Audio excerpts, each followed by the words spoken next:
Welcome to Plot Point. This is Ivan Rennicruz, your literary guide.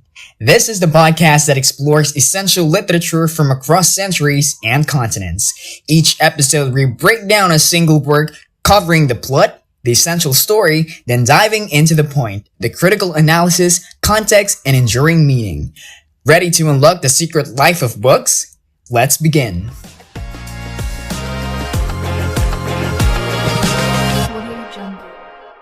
Today on Plot Point, we travel to Africa for the monumental short story Tribal Scars by Ousmane Sembene.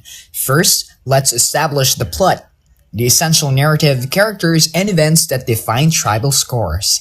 The story is framed by a discussion among a group of men arguing over the origin of African tribal scars before one man recounts a legendary tale of the slave trade.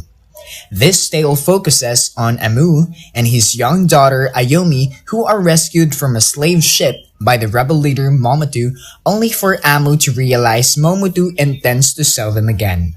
Fleeing through the forest, Amu and Ayomi return to their village, nearly abandoned, but the threat of slave traders remains. To protect Ayomi from being captured and sold as unblemished property, Amu deliberately scars her face, a painful act of desperation that starts a tradition intended to make his people physically undesirable to slavers, a permanent mark of defiance against bondage. Now that we've mapped the story, we shift to the point, the critical analysis, themes, and enduring relevance of this masterwork. The short story explores how economic systems built on the exploitation of the labor and bodies of the enslaved create profound trauma and resistance.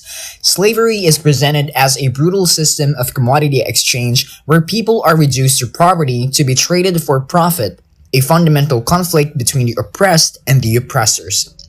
Amu's desperate act of scarring his daughter Ayomi's face is a powerful psychological defense mechanism designed to reduce her market value, making her undesirable to the slave-owning class and asserting a final defiant claim to her humanity and freedom. The eventual communal adoption of the scar as a symbol of survival shows the psychological power of collective identity to transform a mark of historical trauma into a sign of enduring resistance against centuries of material oppression.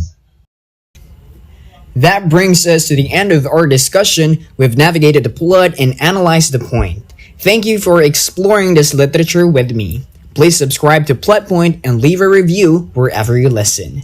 Join me next time for a new book and a new journey. Until then, keep reading between the lines.